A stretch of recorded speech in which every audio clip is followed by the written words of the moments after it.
नमस्कार, खमंग रेसिपी मराठीमध्ये आपले स्वागत आहे। तर आपण साबुदाण्याची चकली बनवणार आहोत उपवासाची। तर आता मी हा साबुदाणा 2 ते 3 पाण्याने छान असा धुवून घेते आणि रात्रभर पाण्यात भिजत ठेवते। तर आता हा साबुदाणा मी छान असा धुवून घेते आणि नंतर तुम्हाला दाखवते। तर आता आपला साबुदाणा छान असा 3 ते 4 पाण्याने धुवून झालेला आहे। आता त्याच्यामध्ये मी थोडंसं पाणी ठेवलेलं आहे। पाणी ठेवल्यामुळे काय होतं, साबुदाणा खूप छान असा भिजतो। तर मी आता याच्यावर झाकण ठेवून घेते आणि मग नंतर आपण सकाळी बघूया 1 किलो साबुदाण्यासाठी आपल्याला किती बटाटा वापरायचा आहे। आता मी याच्यावर झाकण ठेवून घेते। तर आता आपण 1 किलो साबुदाणा घेतला होता, तो रात्री भिजत घातला होता। तर आता हा साबुदाणा किती छान भिजलेला आहे बघू शकता तुम्ही। खूप छान असा आपला साबुदाणा भिजलेला आहे। तर आता आपण 1 किलो साबुदाण्यासाठी मी 2 किलो बटाटे उकडत घातले होते। ते उकडलेले बटाटे आता आपण पाहूया। आता आपण बटाटा जरा जास्तच उकडून घेतलेला आहे, कारण हा बटाटा आपल्याला किसून घ्यायचा आहे। तर हा बटाटा मी थोडा थंड होऊन देते आणि किसून घेते। जर वेळ मिळाला तर किसलेला बटाटा तुम्हाला दाखवते, नाही तर मी डायरेक्ट किसलेलाच बटाटा तुम्हाला दाखवते। तर आता आपला बटाटा खूप छान असा सॉफ्ट उकडलेला आहे। तर आता मी ह्या बटाट्याचे साल काढून घेते आणि किसते आणि नंतर तुम्हाला दाखवते। आता तुम्ही पाहू शकता आपला बटाटा छान असा किसून झालेला आहे। तर मी मोठे मोठे बटाटे घेतले होते, कारण काय होतं, मोठे मोठे बटाटे पटकन किसले जातात। छोटे बटाटे घेतले तर खूप वेळ लागतो, म्हणून मी मोठे बटाटे घेतले आणि ते छान असे आपण उकडून किसून घेतलेले आहेत। तर आता मी जे आपण साबुदाणा भिजून घेतलेला आहे तो साबुदाणा मी आता याच्यामध्ये घालून घेते। आपल्याला सर्व साबुदाणा त्याच्यामध्ये घालून घ्यायचा आहे। 1 किलो साबुदाण्यासाठी 2 किलो बटाटे पुरेसे होतात। तुम्हाला जर जास्त बटाटा हवा असेल तर तुम्ही जास्तही बटाटा घालू शकता। आता आपण त्याच्यामध्ये आपल्या आवडीप्रमाणे लाल तिखट घालायचं आहे। तर हे माझं उपवासाचं लाल तिखट आहे, मी वेगळंच ठेवलेलं आहे। तर आता हे लाल तिखट मी याच्यामध्ये घालून घेणार आहे। तर आपल्या आवडीप्रमाणे लाल तिखट घालून घ्यायचं। तर मी आता याच्यामध्ये 2 चमचे लाल तिखट घालून घेणार आहे। आता आपण त्याच्यामध्ये चवीप्रमाणे मीठ घालून घेणार आहोत। आता 2 चमचे मी लाल तिखट घातलेलं आहे, तर मी याच्यामध्ये 1.5 चमचा मीठ घालून घेणार आहे। आता हे सगळं मिश्रण आपल्याला छान असं मळून घ्यायचं आहे। सर्व असं व्यवस्थित असं आपल्याला त्याचा एक गोळा तयार करून घ्यायचा आहे। माझी मिरची ही जरा तिखट आहे आणि साबुदाण्याची चकली ही जर जरा तिखट असली तर चवीला खूप छान अशी लागते। छान असं सर्व मळून घेते। आता छान असा याचा गोळा तयार करून घेते आणि नंतर तुम्हाला गोळा तयार झाल्यानंतर दाखवते।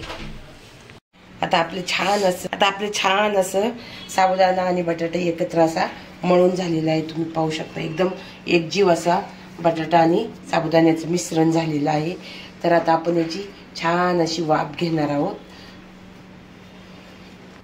तर आता आपण काय करणार आहोत, एक चाळणी घेणार आहोत आणि त्या चाळणीला थोडंसं तूप लावून घेणार आहोत। आमच्याकडे उपवासाला तूपच खातात, काही जण शेंगदाण्याचं तेलही खातात। आमच्याकडे तेलही चालतं, पण शेंगदाण्याचं तेल पाहिजे, इतर कोणतंही तेल चालत नाही।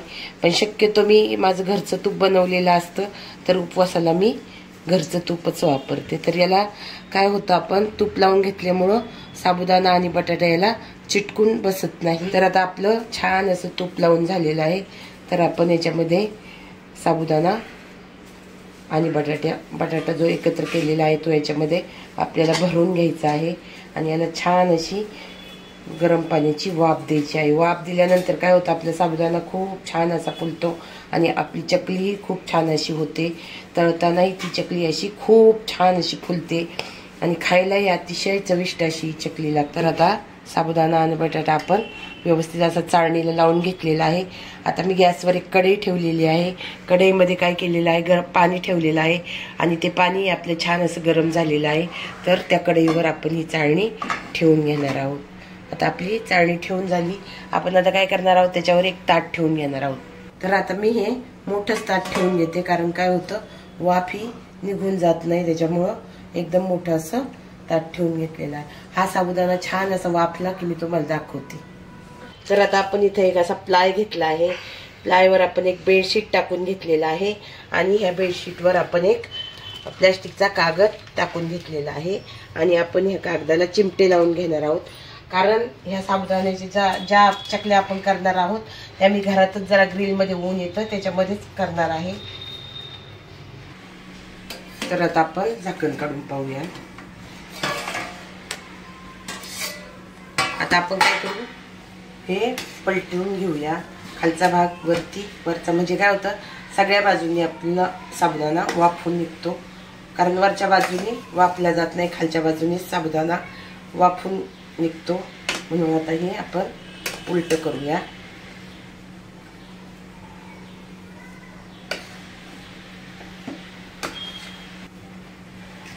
आता परत आपण याच्यावर झाकण ठेवून देऊया.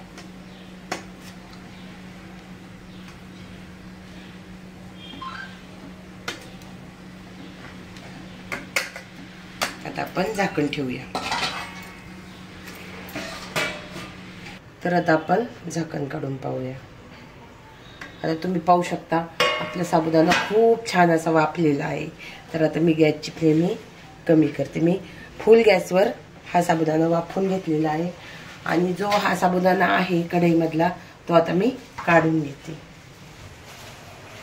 किती छान असं मस्त चिकटलेला आहे साबुदाणा आणि छान अशी वाफही त्याला छान अशी बसलेली आहे. सर्व काढून घेते आणि मग दाखवते तुम्हाला. आता तुम्ही पाहू शकता, तुम्हाला दोन्ही साबुदाण्यामध्ये फरक जाणवतच असेल.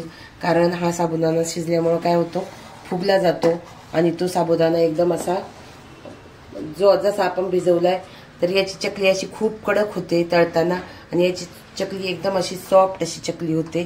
तुम्ही बघा किती फुगलेला आहे हा साबुदाणा. तर अशा तऱ्हेने मी हा साबुदाणा परत ठेवून घेते गॅसवर.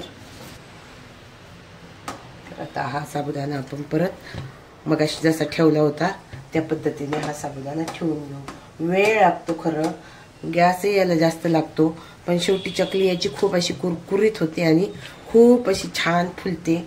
अगदी सॉफ्ट होते ही चकली खायला, पण अगदी म्हातार माणूसही खायला अशी ही चकली होते. तर आता अशा पद्धतीने मी सर्व साबुदाणा वाफवून घेते. आता मी काही तुम्हाला दाखवणार नाही. आता जेव्हा सर्व साबुदाणा वाफेल तेव्हा मी तुम्हाला दाखवते. आता मी याच्यावर झाकण ठेवून घेते.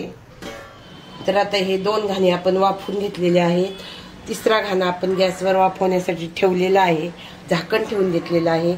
आता मी हा साचा घेतलेला आहे, तुम्ही पाहू शकता. हा साचा घेतलेला आहे, त्याला सोऱ्याही म्हणतात, साचाही म्हणतात. आणि त्याच्यामध्ये मी आता ही चकलीची डिश टाकून घेणार आहे त्याच्यामध्ये आणि मग आपण चकल्या करायला सुरुवात करणार आहोत. हे असं आपण त्याला बंद करून घेणार आहोत. थोडंसं आपण त्याला आतून तेलाचा हात लावून घेणार आहोत, तुपाचा हात लावून घेणार आहोत. सॉरी, कारण मी उपवासाला तुपाचा वापर करते, तेलाचा वापर करत नाही. म्हणजे काय होतं, तूप लावल्यामुळे आपल्या साच्याला चिटकून बसत नाही, त्याच्यामुळे आपण याला तूपच लावून घ्यायचं आहे. तर व्यवस्थित असं सगळीकडून लावून घ्यायचं. कुरड्या करतानाही तुम्ही तेलाचा वापर करू शकता. आपला जो पहिला घाणा थंड झालेला आहे, जो मी काढून घेतलेला आहे, आता तो मी या साच्यामध्ये भरून घेते. तुम्हाला हाताने पाहिजे असेल तर हाताने भरू शकता, परंतु हाताने काय होतं, साबुदाणा आणि बटाटा एकदम चिकट असतात, त्याच्यामुळे मी ते हाताने भरत नाही. तर मी ते चमच्याच्या साहाय्याने भरून घेते. ती तसा बंद करून घेते. तर आता आपलं साचा व्यवस्थित असं आपण बंद करून घेतलेला आहे, तुम्ही पाहू शकता. तर आता आपण एक एक चकली करून टाकून घेऊ. तर आपण एक एक करून चकली घालून घेऊया. तुम्हाला मोठ्या हव्या असतील तुम्ही मोठ्या घालू शकता, तुम्हाला छोट्या हव्या असतील तुम्ही छोट्या पण करू शकता. आणि काय होतं, आपण हे वाफवून घेतल्यामुळे आपली चकली कुठेही तुटत नाही. तर आता अशा प्रकारे मी चकल्या करून घेणार आहे. तुम्ही पाहू शकता चकली किती छान अशी आपली चकली झालेली आहे.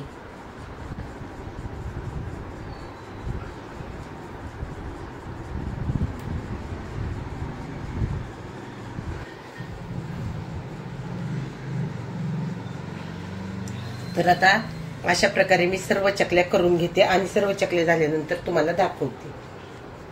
तर आता थोडंसं पीठ उरलेलं आहे, तर त्याच्या मी एका पाटावर चकल्या काढून घेणार आहे. तर आता तुम्ही पाहू शकता चकल्या अतिशय सुंदर अशा चकल्या झालेल्या आहेत. आणि या चकल्याचं पीठ जरी आपण वापरलं, साबुदाणा आणि बटाटा, हे नुसतं खायलाही खूप छान लागतं. तर आपली चकली झाल्यानंतर खायला खूप अप्रतिम अशी लागते. तर मी घरातच ह्या चकल्या बनवते आणि माझ्या ग्रिलमध्ये जे ऊन येतं त्याच्या उन्हामध्ये मी त्या चकल्या वाळत ठेवते. कारण शहरामध्ये तर तुम्हाला माहिती आहे वाळवण्याची खूप अडचण असते. तर मी ग्रिलमध्ये ह्या चकल्या वाळवते. बघा अशा रीतीने मी उन्हातच ग्रिलमध्ये चकल्या वाळवत ठेवलेल्या आहेत, तुम्ही पाहू शकता. तर या चकल्या वाळण्यासाठी 3 ते 4 दिवस अगदी सहज लागून जातात. आता तुम्ही पाहू शकता आपली चकली कालही छान अशी सुकली आणि आजही मी उन्हामध्ये छान अशी तिला वाळण्यासाठी ठेवलेली आहे. तर माझा खाली एसी आहे आणि एसीवर मी हे मोठं गमिलं ठेवलेलं आहे आणि त्याच्यावर अशा गोल गोल सर्व चकल्या लावून घेतलेल्या आहेत. म्हणजे काय होतं, आपल्या चकल्या खूप छान अशा वाळल्या जातात. तर आता तुम्ही पाहू शकता आपली चकली किती छान अशी झालेली आहे. खूप छान अशी वाळलेली पण आहे आणि झालेली पण खूप छान अशी चकली आहे. तर तुम्ही अशा पद्धतीने चकली करून बघा. तर आपण ही चकली आता तळून पाहूया. ही चकली किती छान अशी फुलते आणि फुलल्यानंतर ही चकली अगदी कुरकुरीत लागते. म्हातार माणूस खाईन अशी खुसखुशीतही होते. तर आता आपण ही चकली तळून बघूया. तर आता मी गॅसवर कढई ठेवलेली आहे. कढईमध्ये तेलही टाकून घेतलेलं आहे. आता आपलं तेल छान असं गरम झालं असेल. तेल छान असं गरम झालंय. आता आपण ह्या चकल्या तळण्यासाठी टाकून घेऊया. तर आता आपण चकली कढईमध्ये टाकून घेऊया.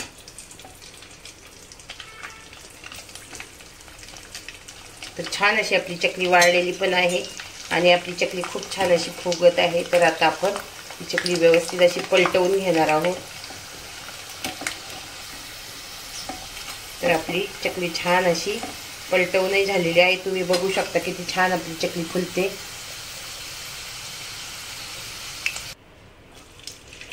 ही चकली छान वाळली पाहिजे म्हणजे खायला खूप छान अशी लागते. तर मी ही चकली अगदी ग्रिलमध्येच वाळवलेली आहे. उन्हामध्ये ग्रिलमध्ये जे ऊन येतं त्याच्यामध्येच मी ही चकली वाळवलेली आहे. तरी ही चकली खूप छान अशी फुललेली आहे. तुम्हीही माझ्या पद्धतीने अशी चकली करून बघा. अगदी छान खुसखुशीत आपली चकली होते. तुम्ही पाहू शकता आपली चकली छान अशी तळून झालेली आहे आणि तुम्ही पाहू शकता किती छान अशी आपली चकली फुललेली आहे. तर आता ही चकली मी काढून घेते. अशाच प्रकारे आपण अजून काही चकल्या तळून घेऊया. तर अशा प्रकारे आपण आणि चकल्या तळून घेऊया. तर अशा प्रकारे तुम्ही चकली करून बघा. अगदी छान लागते खायला.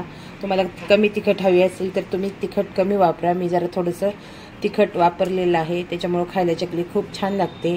आणि माझा हा व्हिडिओ तुम्हाला आवडला असेल तर माझ्या व्हिडिओला लाईक करा, शेअर करा. तुमच्या काही कमेंट असतील तर कमेंट बॉक्समध्ये लिहायला विसरू नका. आणि माझा व्हिडिओ पाहिल्याबद्दल धन्यवाद.